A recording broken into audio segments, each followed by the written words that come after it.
आ जाओ भाई। तो बीएससी फिजिक्स की बात करते हैं अपन। तो मेरे प्यारे बच्चों, पिछले वीडियो में जो है वो आवाज़ की प्रॉब्लम आ रही थी, वॉइस इश्यू था, उसको इस वीडियो में अपन ने सोल्व कर लिया। तो बात करते हैं अपन अगले टॉपिक पर अपने, गैलीलियन रूपांतरण। तो गैलीलियन रूपांतरण किससे कहेंगे अपन? वही अपन ने पहले भी निर्देशांकों के रूपांतरण पढ़ा था। बेसिक जो है अपना निर्देशांकों का रूपांतरण वो अपन ने पढ़ लिया। अब बात करते हैं गैलीलियन रूपांतरण की। तो गैलीलियन रूपांतरण कहते हैं अपन कि अगर किसी कण की स्थिति हमें किसी एक निर्देश तंत्र के अंदर पता हो, हमें जड़त्वीय निर्देश तंत्र की बात कर रहे हैं अपन। तो अगर जड़त्वीय निर्देश तंत्र में किसी कण की हमें स्थिति पता हो तो हम किसी दूसरे निर्देश तंत्र में उस कण की स्थिति ज्ञात करके और इन दोनों में अपन संबंध जो ज्ञात करते हैं उसी को अपन क्या कहते हैं? गैलीलियन रूपांतरण। तो अपन परिभाषा लिखते हैं, किसी स्थिर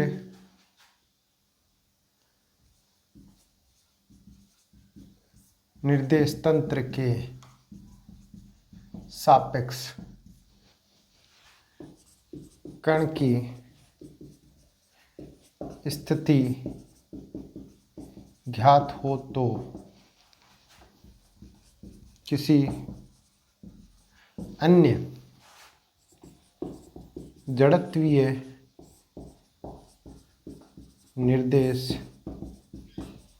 तंत्र के सापेक्ष कण की स्थिति तथा उनके बीच संबंध स्थापित करने को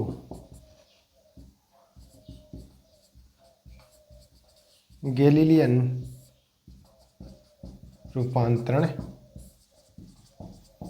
कहते हैं। मैंने कहा अपने पास में कोई कण है, अगर वो स्थिर अवस्था में है और उसकी स्थिति अपने को किसी निर्देश तंत्र के सापेक्ष पता है, वो तो हमें ज्ञात है, तो किसी अन्य जड़त्वीय निर्देश तंत्र, देखो सबसे पहली कंडीशन मैंने कहा था गैलीलियन रूपांतरण जड़त्वीय निर्देश तंत्र के लिए लागू होता है। तो कोई दूसरा जड़त्वीय निर्देश तंत्र है, उसके अंदर उस कण की स्थिति को ज्ञात करें अपन और उन दोनों के बीच में कोई संबंध स्थापित करें, उसी को अपन क्या कहेंगे? गैलीलियन रूपांतरण। अब गैलीलियन रूपांतरण में अपन संबंध निकालेंगे, एक निर्देश तंत्र के सापेक्ष पता है, दूसरे निर्देश तंत्र के सापेक्ष उसकी स्थिति, उसका वेग, उसका त्वरण, उस पर लगने वाला बल, उनकी गणना करें अपन। तो वही जो रूपांतरण अपने पास में प्राप्त होता है, वो अपने पास में जो संबंध प्राप्त होते हैं उन्हीं को अपन गैलीलियन रूपांतरण कहते हैं। अब गैलीलियन रूपांतरण किस किस का करते हैं? देखो स्थिति का भी करते हैं। गैलीलियन रूपांतरण से और कौन सा समीकरण निकालते हैं अपन? देखो वेग भी निकाल सकते हैं, वेग के समीकरण निकालेंगे अपन, त्वरण के निकालेंगे, ठीक है, बल हो गया। तो इनके बीच में जो संबंध निकालते हैं अपन वो गैलीलियन रूपांतरण है। अब गैलीलियन रूपांतरण में जो मेन चीज़ है वो ये है कि अगर मान लो कोई कण जो है इस निर्देश तंत्र जिसमें अपने को ज्ञात है, एक निर्देश तंत्र, स्थिर निर्देश तंत्र के अंदर अगर अपने को कण की स्थिति ज्ञात है तो उसका जो समय है और जिसमें अपन जड़त्वीय निर्देश तंत्र में ज्ञात करेंगे उसमें जो समय है उनके बीच में कोई अंतर नहीं है, मतलब समय पर डिपेंड नहीं करता। तो जड़त्वीय निर्देश तंत्र का जो रूपांतरण है वो समय पर निर्भर नहीं करता है। मतलब टी का मान जो है, समय का मान जो इसमें किसी कण की स्थिति के लिए जो समय अपन इसमें लेंगे वही इसमें लेते हैं। भाई टी समय पर कण यहाँ पर है तो समय वहाँ पर भी वही रहेगा जो दूसरे निर्देश फ्रेम के लिए रहेगा। तो समय के ऊपर निर्देश तंत्र के अंदर स्थिति निर्भर नहीं करती है। जितने भी जड़त्वीय निर्देश फ्रेम हो उन सब में समय का मान क्या रहेगा?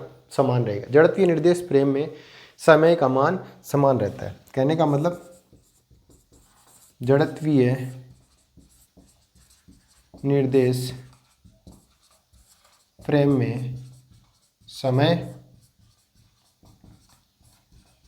समान रहता है।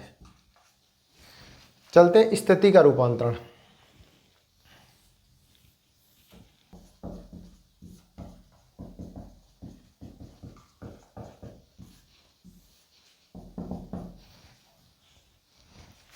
स्थिति के रूपांतरण में सबसे पहले मान लो कोई फ्रेम है अपने पास में, निर्देश फ्रेम, जिसको मैंने नाम दे दिया एस।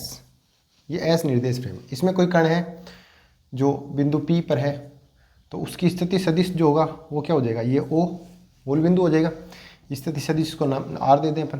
तो इस बिंदु P के निर्देशांक क्या हो जाएंगे, ये एक्स एक्स हो गई, ये वाई एक्स हो गई और ये जेड एक्स हो गई। तो इसके निर्देशांक मान लिए x comma y comma z. तो ओ पी जो है वो कितनी हो जाएगी, x i k plus Y जे के प्लस जेड के के। उसके घटकों में अपन ने लिखा ओ पी को, उसके घटकों में लिखा है। तो एक्स आई कैप वाई जे कैप जेड के कैप, आई कैप जे कैप और के कैप एक्स एक्स के क्या हो जाएंगे, इकाई सदिश। स्थिति का रूपांतरण की बात करता हूँ। अगर मान लो कोई दूसरा निर्देश तंत्र जिसकी बात करें, ये है, मान लो ये जेड डैश हो जाएगी, एक्स डैश हो जाएगी, ये वाई डैश हो जाएगी। इसके सापेक्ष इस बिंदु की जो स्थिति है वो ओ डैश हो जाएगा, ये इसको मैं कहूँ आर डैश। यहाँ तक दिक्कत है? आगे चले। ये निर्देश तंत्र एस जो है और ये निर्देश तंत्र कौन सा है, एस डैश। एस डैश निर्देश तंत्र, अब मैंने कहा पहले तो दोनों एक ही जगह थे। जब दोनों एक ही जगह थे तो इसका मतलब दोनों के जो ओपी जो है वो दोनों के लिए एक ही थी। लेकिन अब एस डैश जो निर्देश तंत्र है वो कुछ दूरी से विस्थापित है, मतलब वो उस जगह नहीं है जहां पर एस है, दोनों के बीच में कुछ दूरी है। और वहां से अपन बिंदु पी की स्थिति की बात करें तो देखो,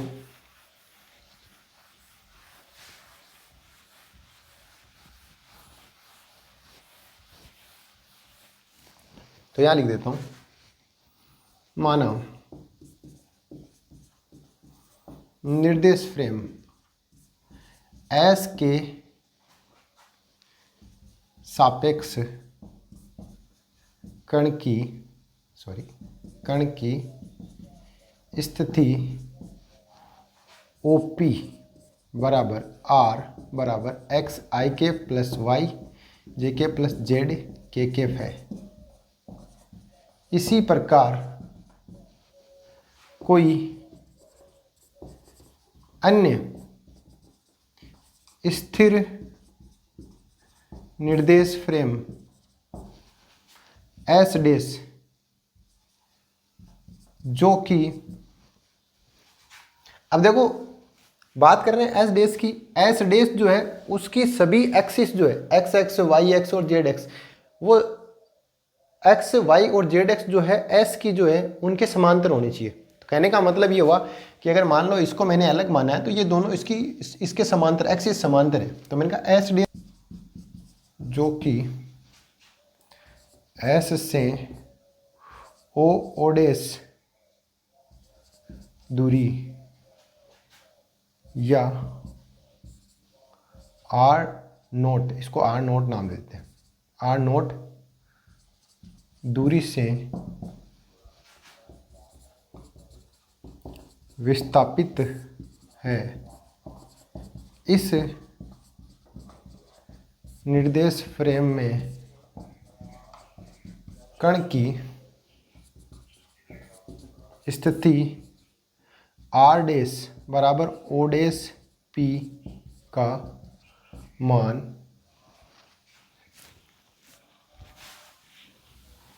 अपने को ओ डैश पी का मान ज्ञात करना है। तो ज्ञात करने के लिए हम समीकरण कौन सा निकालेंगे भाई, इसके सापेक्ष तो अपने को पता है, इसके सापेक्ष अपने को कण की स्थिति निकालनी है। तो यहाँ पर देखो त्रिभुज दिख रहा है, तो यहाँ से ये जो निर्देश फ्रेम है वो इस तरफ गया है, आगे किसका है, यहाँ से कण की स्थिति इस तरफ है। भाई कण किस तरफ है, यहाँ से इस तरफ है, इसके लिए कण भी उस तरफ ही है, तो इसकी दिशा भी ये होगी। तो कौन सा नियम लगाएंगे अपन, सदिश संयोजन के त्रिभुज नियम से। सदिशों का संयोजन का दो भाई, एक तो त्रिभुज नियम है, दूसरा बहुभुज नियम पढ़ेंगे अपन। तो सदिशों के संयोजन के त्रिभुज नियम से, त्रिभुज नियम क्या कहता है कि दो कर्मागत भुजाएं दो सदिशों को निरूपित कर रही है, तो उन दोनों को जोड़ेंगे और तीसरी भुजा इनके परिणामी को व्यक्त करेगी। तो यहाँ पर क्या हो जाएगा, ओपी किसके बराबर हो जाएगी, ओपी बराबर हो जाएगा O dash plus O dash P के बराबर। तो ओपी तो अपने पास में क्या है आर, ओ डैश कितना है ओ डैश, ये कितनी हो जाएगी आर नोट। मैंने इसको आर नोट नाम दिया अभी, ये आर नोट।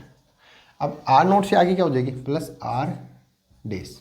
मुझे ना मान किसका निकालना है, आर डेस का, क्योंकि मुझे तो ओपी निकालनी है, ओ डेस पी सॉरी। तो आर डेस, तो ये आर डेस तो यहाँ रख लेते हैं, आर माइनस आर नोट। तो ये अपने पास में स्थिति सदिश आ जाएगा। ये कब की बात कर रहे हैं, जब स्थिति का रूपांतरण कर रहे हैं, जब कण स्थिर अवस्था में है और एस डेस भी स्थिर अवस्था में है और एस भी स्थिर अवस्था में। अब आगे बात करेंगे अपन, मान लो कि ये किसी वेग से अगर मान लो चल रहा हो, तो चलते हैं अपन इसके अगले पार्ट पर, इसका स्क्रीनशॉट ले लेना, इसके आगे चलते हैं अपन।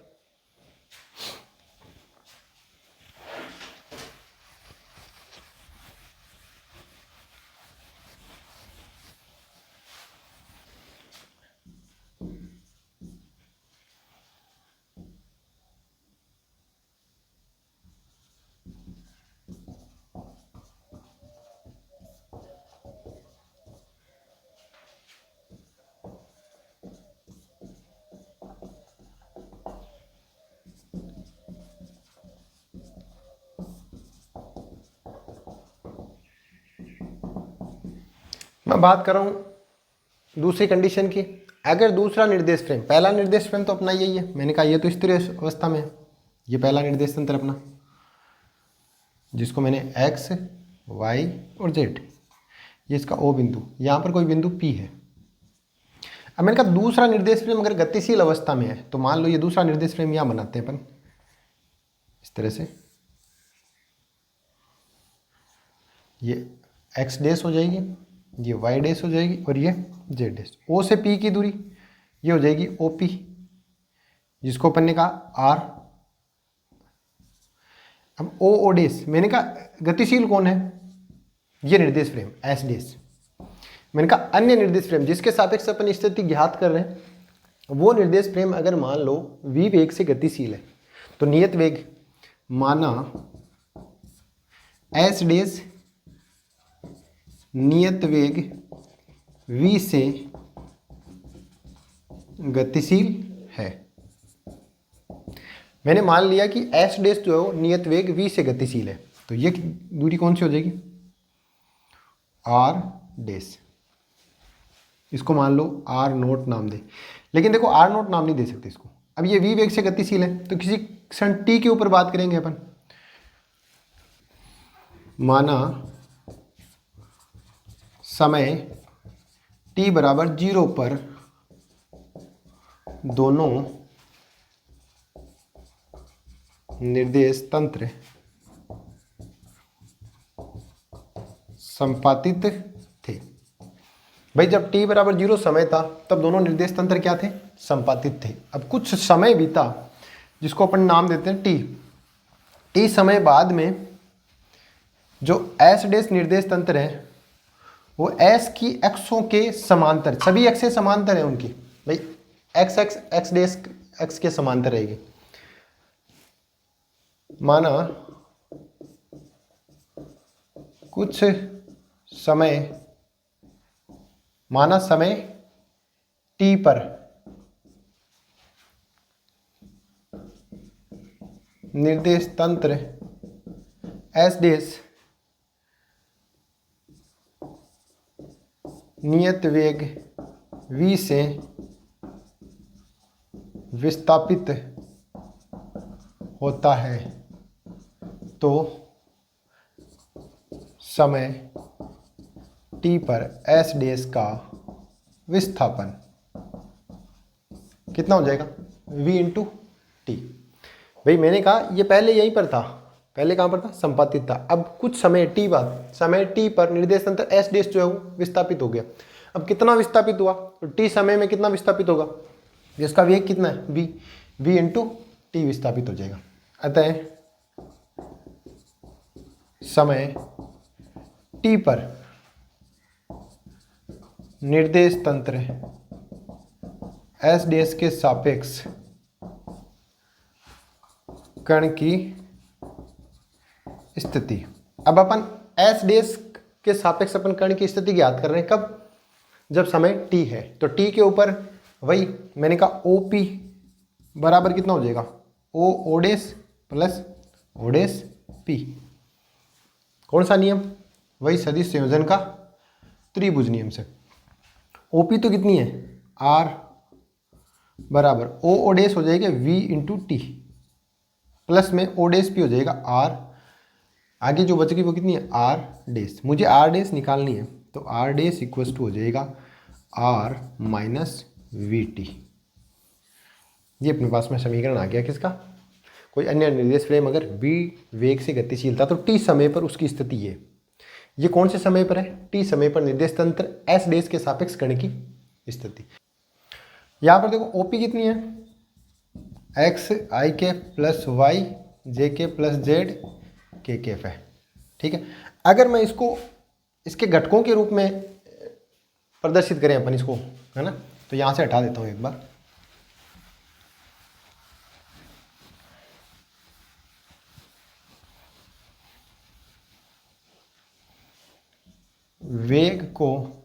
वेग तथा स्थिति सदिश को घटकों में वियोजित करने पर, तो देखो r का मान तो ये हो गया, r बराबर तो है x i के प्लस वाई जे के प्लस जेड के केफ। मुझे r डैश निकालनी थी, उसका मान लेते हैं अपन x डैश i केफ प्लस वाई डैश जे के प्लस जेड डैश के केफ। देखो i केफ जे केफ के केफ तो सेम ही इसलिए लिए क्योंकि वो जो है समांतर गति कर रहे हैं, जिनके x जो है वो s डैश के एक्सिस और y डैश के एक्सिस एक दूसरे के समांतर गतिशील है। उसके बाद में बात करते हैं अपन r डैश इक्वल टू, अपन ने क्या निकाला है, वेग के घटक लिख लेते हैं। वेग v इक्वल टू कितना हो जाएगा, we x i k plus we Y जे के प्लस वी जेड के।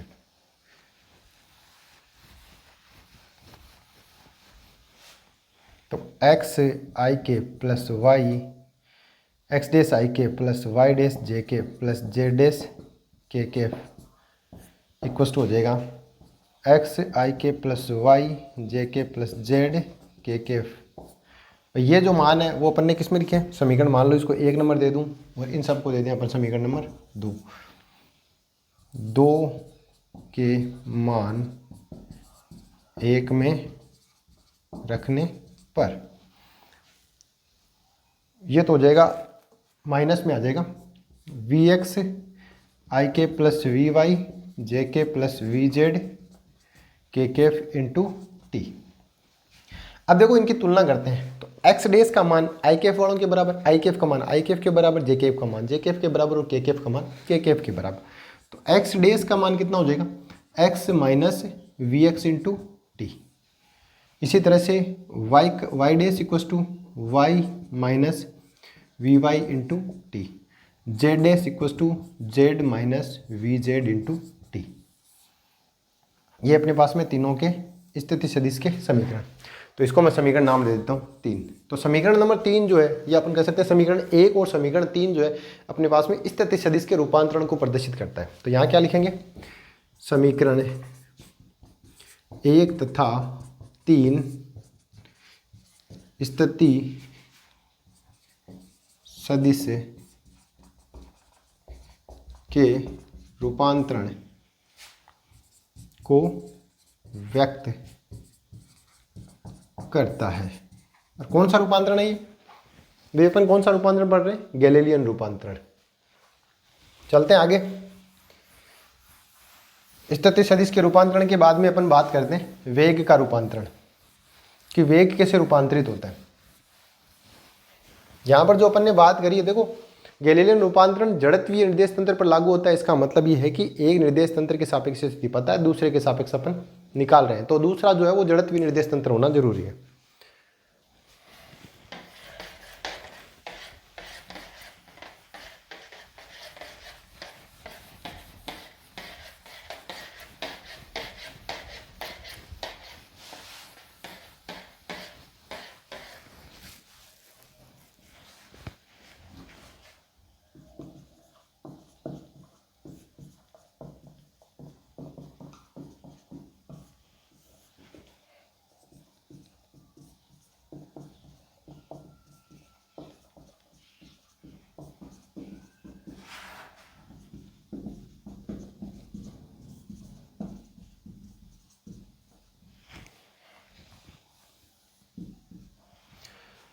स्थिति का रूपांतरण अपन पढ़ रहे थे, उसके अंदर दूसरा ऑप्शन आता है जब दोनों निर्देश तंत्र संपातित नहीं हो, मतलब जब दोनों स्टार्टिंग में एक जगह पर नहीं है। तो इसका मतलब एक निर्देश तंत्र है जिसकी मैं बात करूं, यह है एस निर्देश तंत्र। दूसरा निर्देश तंत्र है जिसकी मैं बात कर रहा हूं एस डेस, वो यहां पर है, मान लो इस तरह से। तो इसका ओ बिंदु हो जाएगा, इसका ओ डेस कह देते हैं इसको। ये हो जाएगी एक्स, सॉरी ये हो जाएगी एक्स, ये हो जाएगी वाई और ये हो जाएगी जेड। एक्स डेस, वाई डेस और जेड डेस। कोई कण है उसकी स्थिति की बात कर रहे हैं अपन, ये पी बिंदु हो गया मेरे, तो यहाँ से इसकी बात कर रहे हैं अपन, तो ये हो जाएगा पी बिंदु, इसको कहते हैं ओपी। ये आर हो जाएगी। अब ये जो निर्देश तंत्र है ये स्टार्टिंग में तो क्या है, अभी तो क्या है ये स्थिर अवस्था में, तो इसका मतलब t बराबर 0 पर उसकी स्थिति ये। निर्देश तंत्र एस डेस समय t बराबर 0 पर संपातित नहीं है तथा ओ डेस दूरी से विस्थापित है। अब अगर मैंने कहा कि जो स्टार्टिंग में जो है ये t बराबर 0 की स्थिति जो है उसके ऊपर संपातित नहीं है, उस कंडीशन पे यहाँ पर है पहले। अब t समय पश्चात और आगे चला जाएगा, तो यदि निर्देश फ्रेम कौन से की बात करें, एस डेस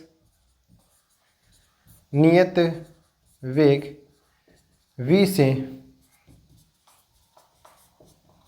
गतिशील हो, तो अगर ये नियत वेग v से गतिशील हो तो t समय पश्चात कहाँ आ जाएगा, इस जगह पर। मैं बात करता हूँ यहाँ पर x, y और z। x डेस हो जाएगा, y डेस हो जाएगा, z डेस हो जाएगा। भाई यही तो यहाँ पहुँचा है।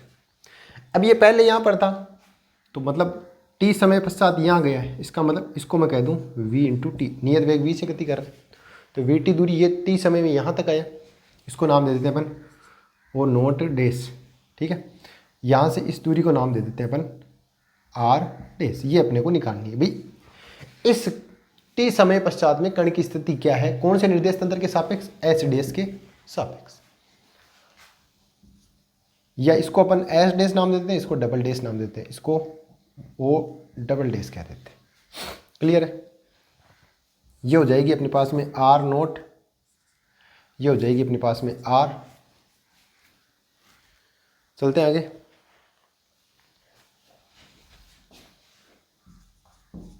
कण पी की एस डबल डेस निर्देश फ्रेम में स्थिति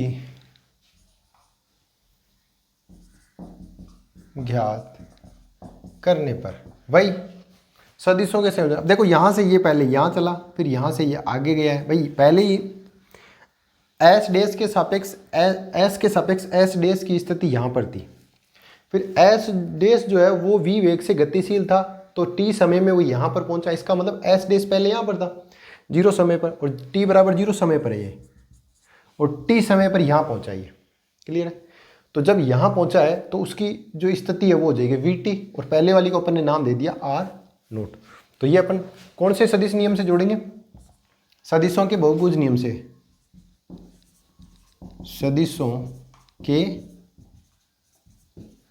बहुभुज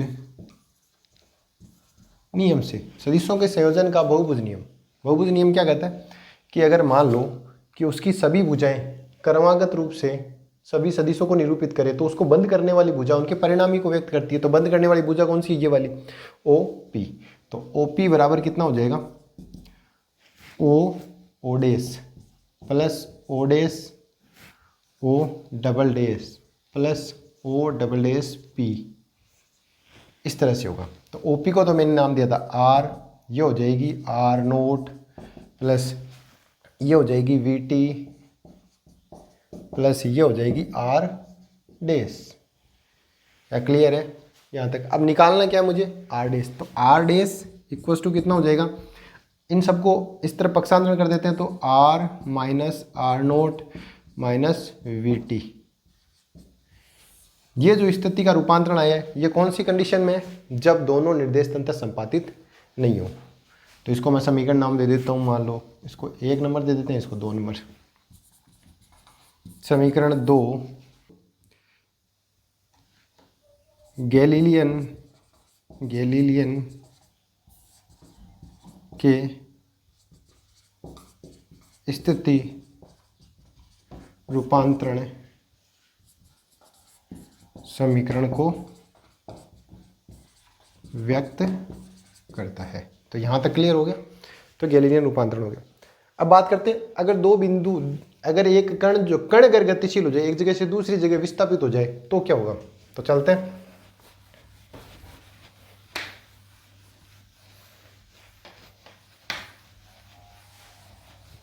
या अपन कह सकते हैं दो बिंदुओं के बीच का विस्थापन।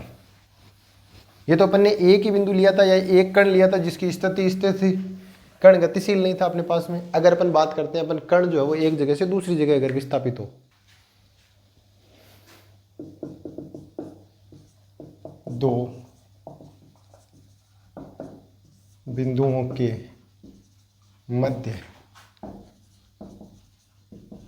विस्थापन का रूपांतरण। जब दो बिंदुओं के मध्य विस्थापन हो तो रूपांतरण कैसे निकालेंगे।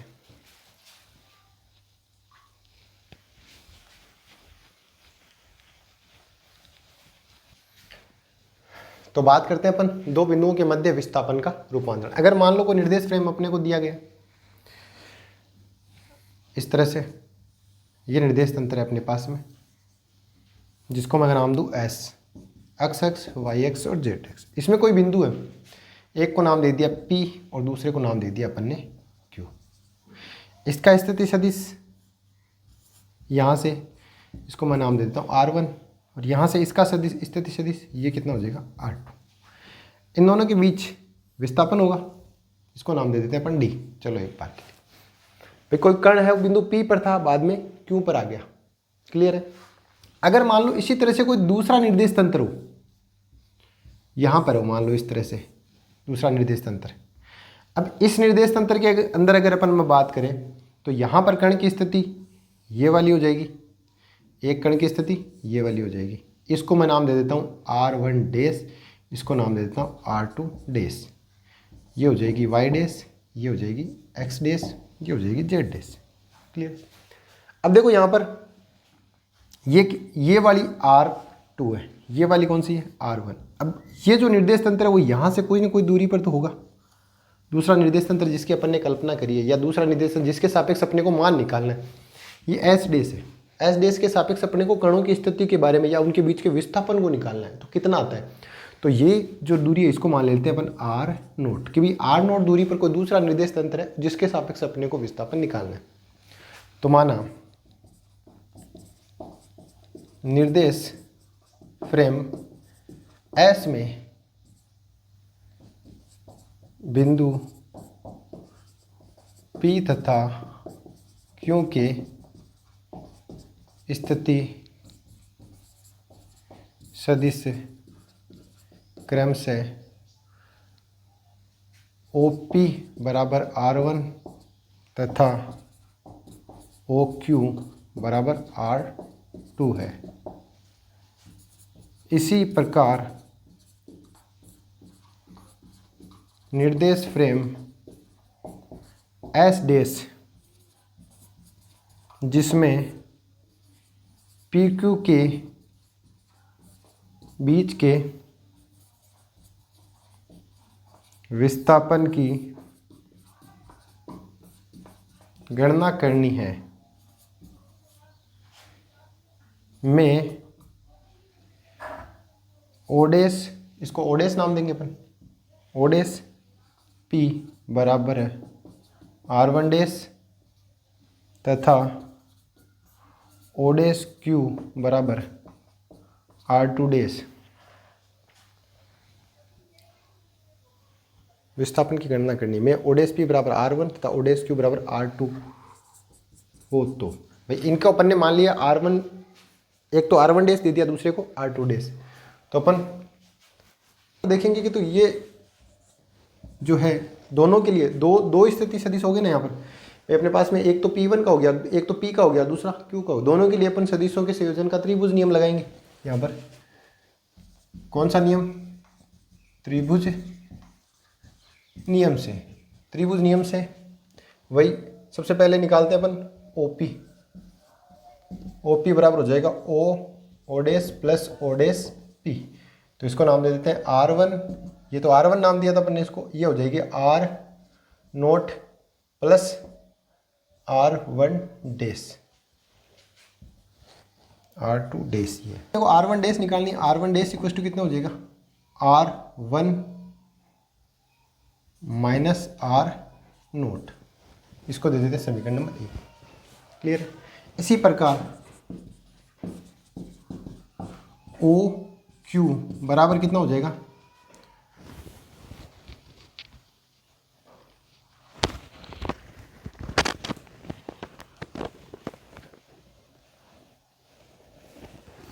इसी प्रकार OQ बराबर कितना हो जाएगा? ओडेस प्लस ओडेस Q। तो OQ ये हो जाएगा R2 बराबर R0 प्लस R2 डेस। R2 डेस निकालना है अपने को, R2 days equals to R2 minus R0, समीकरण नंबर 2। अब देखो दोनों बिंदुओं के बीच का विस्थापन की बात करते हैं, PQ की बात कर रहे हैं अपन। अगर मान लो मैं निर्देश तंत्र S डेस के अंदर बात करूँ, एक बार इसका स्क्रीनशॉट ले लेना, इसको हटा रहा हूँ मैं। क्लियर है? हटा दूँ?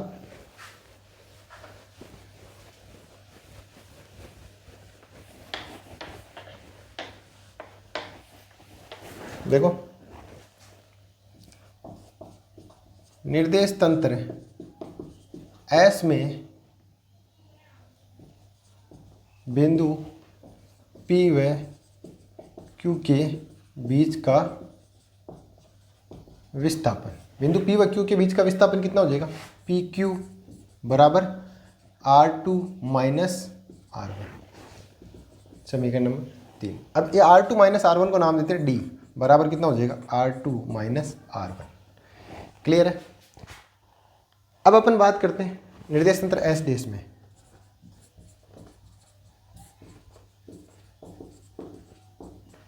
इसमें PQ के,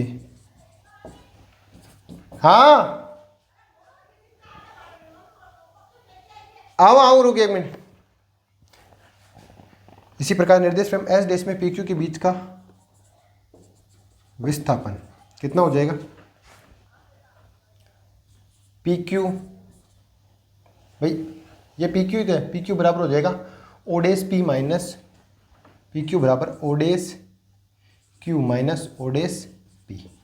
यही तो है, इसका मतलब R2 डेस माइनस R1 डेस, समीकरण नंबर 4। अब देखो R2 डेस और R1 डेस के मान अपने पास में है, तो समीकरण 4 में R1 डेस तथा R2 डेस के मान रखने पर, अपन R1 डेस और R2 डेस के मान रखते हैं, तो अपने पास में इसको हटा देता हूँ। अब भाई ये अपने पास में जो डायग्राम है वो बना लिया, अपन हटा देते हैं इसको।